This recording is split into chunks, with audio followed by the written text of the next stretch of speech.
Welcome to smart competitive school. আজকে আমি GK MCQ এর মক টেস্ট নাম্বার 145 নিয়ে এসেছি। এর আগের পর্বগুলোতে আমি 1 থেকে 144 পর্যন্ত মক টেস্টগুলোই কমপ্লিট করেছি। তোমরা যদি ভিডিওগুলিকে দেখে না থাকো তাহলে আমার প্লেলিস্ট থেকে সেই সমস্ত ভিডিওগুলিকে দেখে নেবে। তাহলে চলো আজকের যে নতুন প্রশ্নগুলো রয়েছে সেগুলো নিয়ে আলোচনা করা যাক। প্রথম প্রশ্ন দেখো কি বলেছে, যে ভারতের কোন দেশের সঙ্গে দীর্ঘতম সীমানা রয়েছে? অপশন এ চীন, option B Nepal, option C Bangladesh, option D Bhutan. তাহলে কোন দেশের সাথে দীর্ঘতম সীমানা রয়েছে? সেটা হলো বাংলাদেশের সাথে। ঠিক আছে। নন্দা দেবী কোন পাহাড়ের সর্বোচ্চ শৃঙ্গ?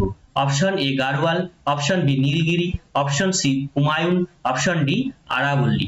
ঠিক আছে, তাহলে এখানে অ্যান্সারটা কি হচ্ছে? নন্দা দেবী হলো গাড়োয়াল পর্বতের সর্বোচ্চ শৃঙ্গ। আচ্ছা, আরাবল্লী পর্বতটা কোন কোন রাজ্যের উপরে রয়েছে সেটা তোমরা কমেন্ট বক্সে কমেন্ট করে জানাবে। ADSL এর পুরো নাম কি? Asymmetrical digital software line, asymmetrical digital subscriber line, asymmetrical digital software line, allied digital symmetrical line. তাহলে কি হবে অ্যান্সার? অ্যান্সারটা হচ্ছে asymmetrical digital subscriber line, option B. কোন দুটি দেশের মধ্যে পক প্রণালী অবস্থিত?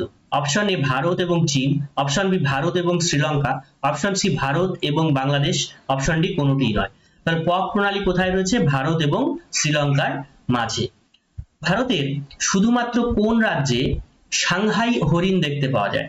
Option A Assam, option B Arunachal Pradesh, option C Manipur, option D Madhya Pradesh. তাহলে শুধুমাত্র সাংহাই হরিণ দেখতে পাওয়া যায় মণিপুর রাজ্যে।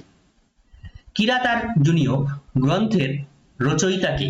Option A Bharavi, option B অশ্বঘোষ, option C Jivaka, option D Nagananda. তাহলে অ্যান্সারটা কি হচ্ছে? অ্যান্সার হচ্ছে ভারবী। কি সতীদাহ প্রথা সম্পর্কে জানা যায় কোন লিপি থেকে? অপশন এ মান্দাসর লিপি, অপশন বি প্রয়াগ লিপি, অপশন সি উজ্জয়িনী লিপি, অপশন ডি এরান লিপি। তার সতীদাহ প্রথা সম্পর্কে জানা যায় এরান লিপি থেকে। গরম পানি অভয়ারণ্য কোন রাজ্যে বর্তমান? Option A Paschimbanga, option B Assam, option C Karnataka, option D Madhya Pradesh. তাহলে গরম পানি অভয়ারণ্য কোন রাজ্যে রয়েছে? সেটা হলো অসমে। আচ্ছা, পশ্চিমবঙ্গের দুটো অভয়ারণ্যের নাম তোমরা কমেন্ট বক্সে কমেন্ট করে জানাবে। মারাঠা পত্রিকার সম্পাদক কে ছিলেন? অপশন ই লালা হরদয়াল, অপশন বি বাল গঙ্গাধর তিলক, option C Lala Lajpat Rai, option D Annie Besant. তাহলে মারাঠা পত্রিকার সম্পাদক কে ছিলেন?